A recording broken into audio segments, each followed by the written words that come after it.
Hi, folks. I hope that you guys are doing pretty well. So today is Friday, the 20th of October, 2023, and the hot of the press, folks. I want to share with you just two major bit of news stories.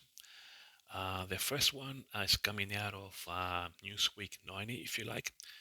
Here you got the internet address, if you like. So I'll just leave it there for a couple of seconds.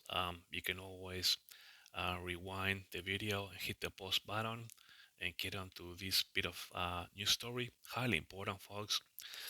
And as I read this news story, then I'm gonna put it through the lens of the Bible. Okay.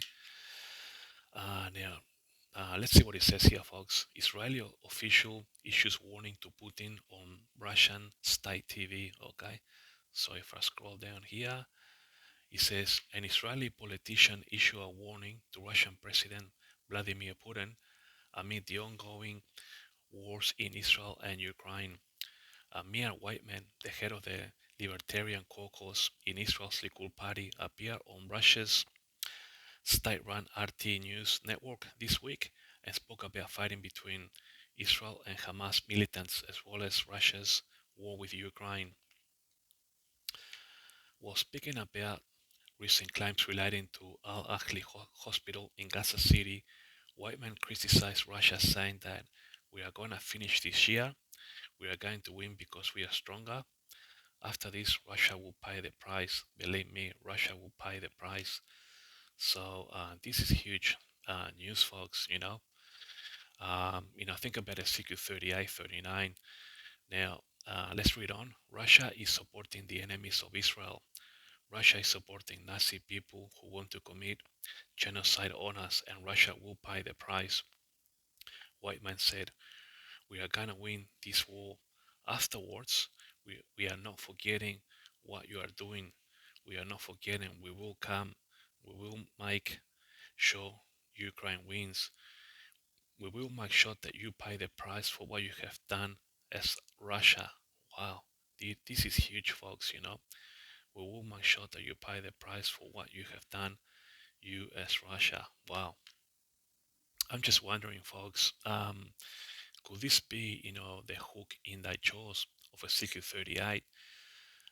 We know that God is supernaturally is going to put a hook on Vladimir Putin's jaw and bring him down for the Silk War. Okay, so I wonder if God has done this already. Especially when you read this bit of news story. I wonder if God has used Armia Whiteman, to put the hook on Vladimir Putin's jaw, or in other words, Gog. The leader of this coalition that's coming down for the Silk War 38, 39. So this is interesting, folks. Let's read on a little bit more. Fighting began on October 7 when the Hamas militant group led the deadliest attack on Israel in its history. Israel subsequently launched heavy airstrikes on Gaza and warned that it's preparing for a ground invasion as a humanitarian crisis grows in the Palestinian territory. Nearly 2,800 people have been killed in Gaza, according to the Associated Press, while more than 1,400 Israelis have been killed. Israel and Hamas this week accused each other of the explosion at the Al-Ahli hospital. Hamas has a committee that collects all evidence of the Israeli occupation's responsibility for the massacres in Gaza and the Baptist Hospital massacre as well. Hamas spokesperson Fawzi Barhum told Newsweek on Wednesday. Um, okay, so yeah, the story just keeps on going. But it says here that Israeli Defense Forces accuse Hamas of the bombing, saying a failed rocket launch by the Islamic Jihad terrorist organization hit the Al Ahli hospital in Gaza City. And this is true, folks, because Israel has evidence that Hamas did this, and also President Joe Biden has come out saying the same thing in support of Israel. So we know that Hamas are the culprits. And let's not forget, folks, that Israel has every right to defend its nation from these terrorists. They just cause the worst terrorist attack on Israel's history, like we just read here on the news. Now, if we put this story through the lens of Bible prophecy, okay, if we look what Ezekiel 38 has to say about this, okay, so Ezekiel 38, verse 3, and say, "Thus said the Lord God, behold, I am against thee, O Gog, the chief prince of Meshech and Tubal." Verse 4, "And I will turn thee back and put hooks into thy jaws, and I will bring thee forth, and all thine army, horses and horsemen, all of them clothed with all sorts of armor, even a great company with bucklers and shields, all of them handling swords." Look how God is treating Vladimir Putin, folks, like an animal. "I will put hooks into thy jaws." He's not saying, "Hey, I'm going to put hooks into your mouth," but jaws. So, well done, God, in defeating this coalition, wicked people coming against the nation of our God and the nation of Israel. So, yeah, folks, so this is a very interesting bit of news story. Now, I must say that I didn't see any of these on the mainstream media here in Australia. So, yeah, it's interesting, folks. Something as significant as this should have been on mainstream media. This is big time news, folks. The other bit of story, sorry, the other bit of news story that I want to share with you is to do with this comet, if you like. Okay, now, if you go to this website here, okay, it's actually called the Devil Comet, okay, and here it is, folks. Okay, so let's read what it says. Um, Let me go back up again, scroll back up. Devil Comet 3, Devil Comet 3 times bigger than Mount Everest explodes, now heading towards the Earth. Okay, so let me just show you, some of the footage here. Wow, that's pretty big.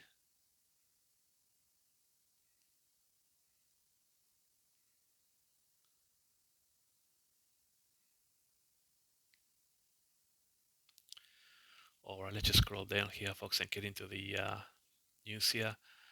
As if things didn't seem apocalyptic enough already, scientists reported that a horned comet 3 times bigger than Mount Everest exploded and is hurtling towards the Earth. The blast originated on October 5th from this comet, if you like, 12P/Pons Brooks, a cryovolcanic or cold volcano comet that measures a colossal 18.6 miles in diameter, or the size of a small city. For reference, Mount Everest, the highest mountain on Earth, is 29,029 feet high, or about 5.5 miles. This marked the second time this interstellar ice cube erupted in the last 4 months, with the last celestial event occurring in July. Okay. The British Astronomical Association, which is closely monitoring this comet, caught wise to this explosion after noticing that it appeared dozens of times brighter due to the light reflected by its coma, the cloud of gas surrounding its center. So you can see some photos there, folks. Uh, anyway, let's keep going, folks. For the uninitiated, such eruptions occur when a large level of gas and ice amasses and combusts like a frozen coconut, causing the comet's frosty insides to burst out of large cracks that form in the nucleus crust. In this instance, the Arctic blast caused the comet to sprout horns like some sort of intergalactic Beelzebub, as seen in accompanying photos. Scientists also compare the satanic shape to the Millennium Falcon spaceship from Star Wars. So as you can see here, folks, that's the Earth there. So the cause of the horns is unclear. However, experts believe that it could be caused by the shape of 12-piece nucleus a la an interstellar pasta strainer. The two horns might be caused by a peculiarly shaped cryovolcanic vent with some sort of blockage, causing material to be expelled with a weird flow pattern, said Richard Miles of the British Astronomical Association. Despite 12-piece ominous trajectory and shape, there's no need to brace for deep impact just yet. The celestial hailstone, which orbits around the Sun every 71 years, won't reach its closest point to Earth until 2024, whereupon it will become visible to the naked eye. The comet, this comet will then be catapulted back into the solar system and won't make its cosmic comeback tour until the year 2095. Now, it's interesting that we're going to be able to see it on Earth here in 2024 with the naked eye. Now, I was watching Shalom 132, okay, on YouTube yesterday, okay, and the pastor here, he speaks Spanish. Now, Shalom 132 it's actually a Jewish Christian channel, okay. This is the name of the video, okay, if you want to look at it on YouTube, okay.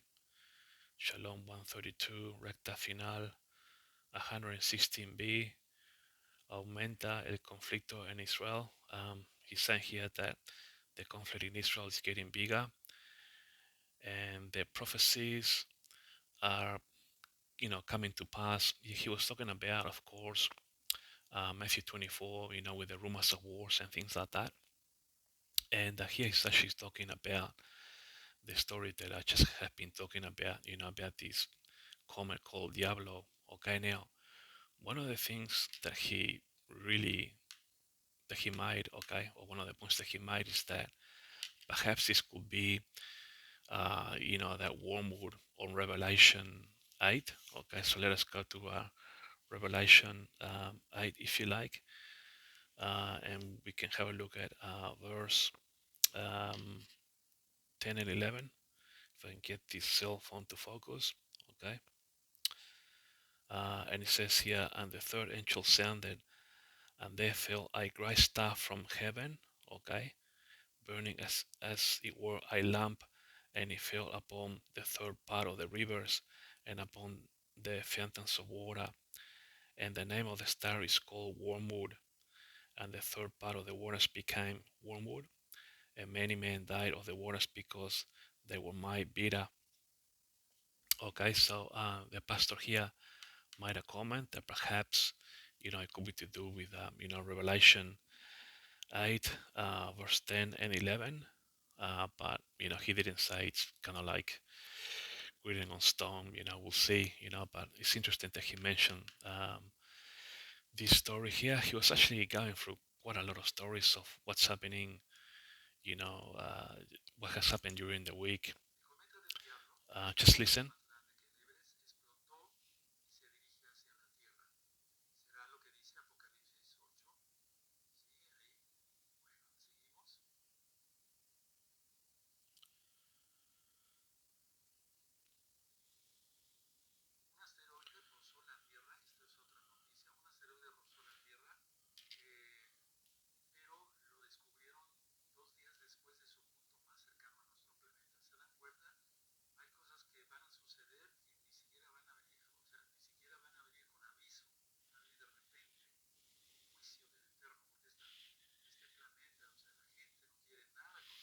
He's saying judgment from God, the comet, Wormwood.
So we're just going through the weekly news. So yeah, folks, thanks for watching. Let me just put a stop on it. Yeah, thanks for watching, folks. I just wanted to share these two bit of news. Yeah, what I find difficult to believe is that this bit of news story here about the comet was published here on Australian mainstream media, but regarding what this this Israeli official, if you like, told the warrant that he Putin, if you like it says here. This was not published in Australian mainstream media, so you know, but it's very significant, folks. Very significant, especially where we are right now. In the end times. So we know that Russia will lose this war. It says here, we will make sure that you pay the price for what you have done, you as Russia. We know that God is going to defeat this great coalition that's coming down for the secret word of 38, 39. The Bible tells us, and so yeah, just interesting, folks. Whenever we,